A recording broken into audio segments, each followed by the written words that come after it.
Okay, it's 5 o'clock, so we will go ahead and call to order the work session for the East Grand Forks City Council for Tuesday, February 24th, 2026. Would the city clerk please call roll? Mayor Mark Olson. Here. Council President Brian Hobson. Here. Council Vice President Tim Riopel. Here. Council Members Tammy Schumacher. Here. Ben Pukshavinsky. Here.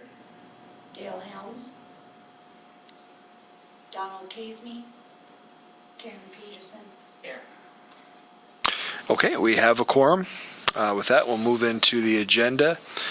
First item is a site use agreement for Senior Center Commercial Kitchen with Nutritional Services Inc. Jeremy King. Thank you, Council President, City Council, and Mayor. We are 1 year into, just over 1 year into our agreement with Nutritional Services Incorporated, or NSI. They are renting the commercial kitchen space from us at the Senior Center. When they took over the agreement from Lutheran Social Services, we entered into an agreement of $750 per month for rent to cover the cost of the commercial kitchen. That was a number that everybody felt comfortable with at that time. They had just taken over. They didn't know how successful the program was going to be. So we felt like that was an adequate number at that time, knowing that if things went well, then we would look at building in an escalation and continue to have them pay more and more as the program kind of succeeded. So looking back after 1 year, the program has been a success. They're currently providing 1,200 meals out of that space per month. Those 1,200 meals are delivered by volunteers, and the average age of those the participants receiving those meals is 85 years old. So it's a very valuable program to our community. What we're proposing is to increase the rent $50 per month annually through 2029. That offsets the facility, the utilities cost for the commercial kitchen by just over 60%. And as we get, depending on how the utility rates rise year after year, that'll probably actually increase a little bit closer to that 65, maybe even 70%. So the recommendation here would be to approve the new agreement with NSI. Okay, thank you, Mr. King. Any questions from the council or mayor? I don't see any. All right. Okay. Thank you. Okay, and Jeremy, if you'll hold tight, we'll go into item number 2 here, RCA activity fees. All right, thank you. Looking at the 2026 summer recreation activity fees, in the 2026 budgeted increased, in the revenue portion of it, added a 3% increase on the activity fees for the summer for baseball, softball, tennis, and playground.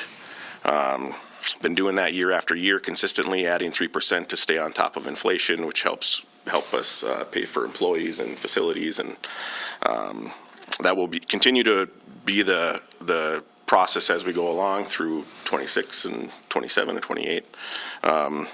Went with 3% and then rounded that to the nearest $5 to come up with even numbers here. So that will be for the summer activities, and then a couple changes at the pool. We right now feel that the pool is still set at a good number for daily entry fees, but one spot we thought we maybe could move the needle a little bit to bring in a little bit of extra revenue would be on the pool rentals. So on the pool rental side, we changed that from $175 to $200 for an hour rental, and for the additional hour rental, we went from $75 to $100 to just try to bring in a little bit more extra revenue for the pool.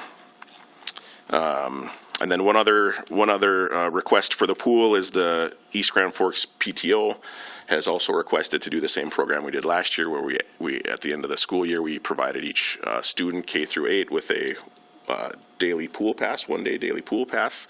Last year, of all those passes handed out, we redeemed 260 of them. So it was what I would consider a successful program and got more of our kids into the pool.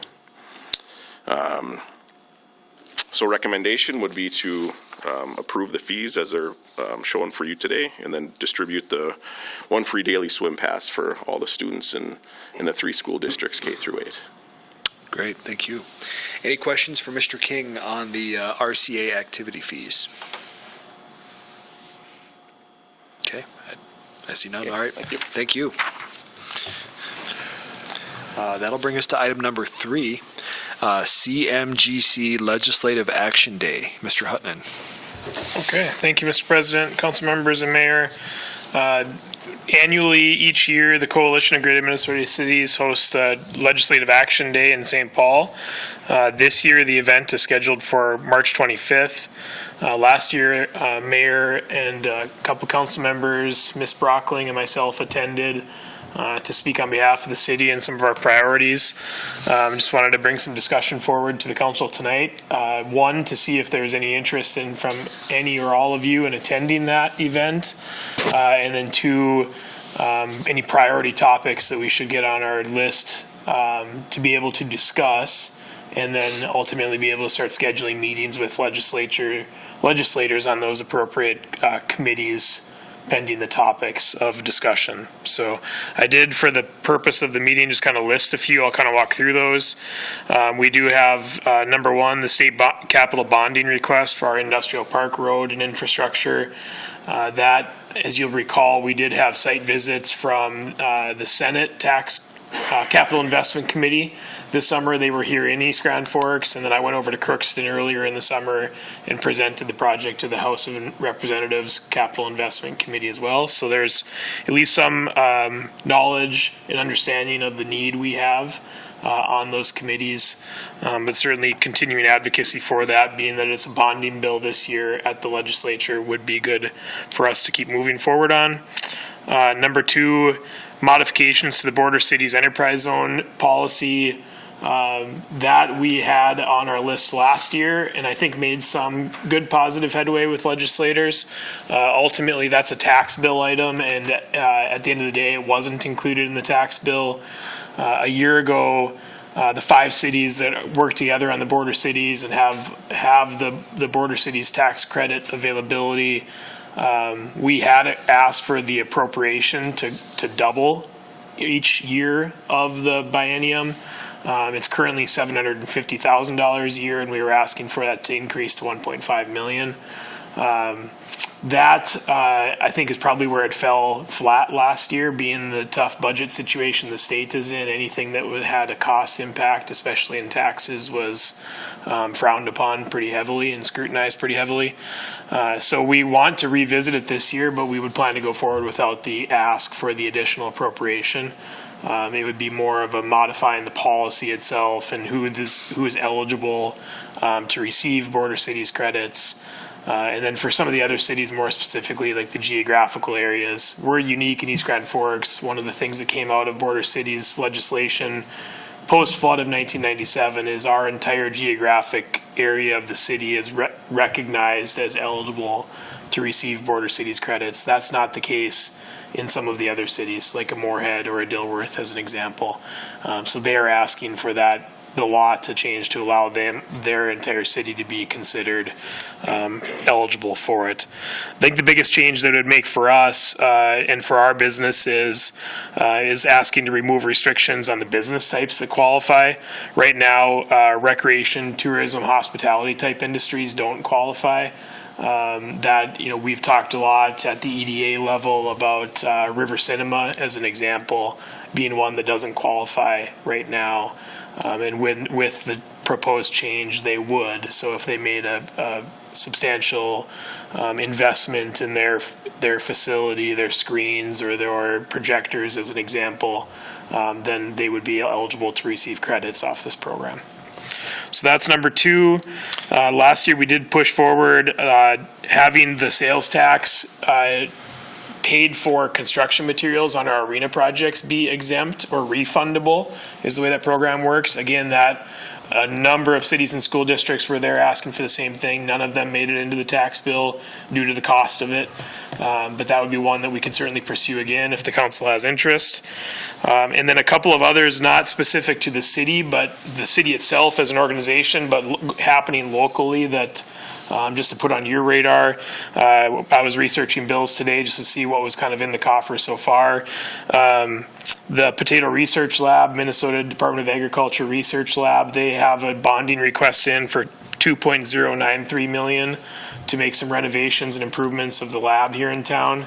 And then the school district has submitted a bonding request for a special education learning center to be able to be identified as a level 4 learning center in the state, and that's a $6.5 million bonding request. So between those two, those I think would be great things. While we're there, we could certainly advocate for our partner organizations in the community. Reid, Dale did text me. He's trying to get on the Zoom. If we could take a look and see if he's in the waiting room there. Okay. Let's see. Not sure I see him there either. No, I don't see. Okay. I'm hoping Corey is listening. Maybe he could help us from his back end too. Maybe Corey can help. Yeah. Okay. Let's go to Mayor Olstead here. Another one of the things I talked to Reid about today was the sales tax for the marijuana. Do we go back and ask to have that reinstated back into the bill? I know I've had discussions with Senator Johnson and Representative Gander on that a couple times, so maybe it's something we can think about. We also talked about how we're going to track our costs, just so we can make a point of it, saying, well, this is what it's costing the city to keep everything in line. So that's one of the things I think might not happen this year, but we need to get it in the ear again and talk to them about it. So maybe in the next few years we can get it back. So but going down is, good to get in front of everybody. The last few years have been a little difficult because of how the construction has gone down there. So they're very spread out. To get from one meeting to another meeting, you're basically rushing in.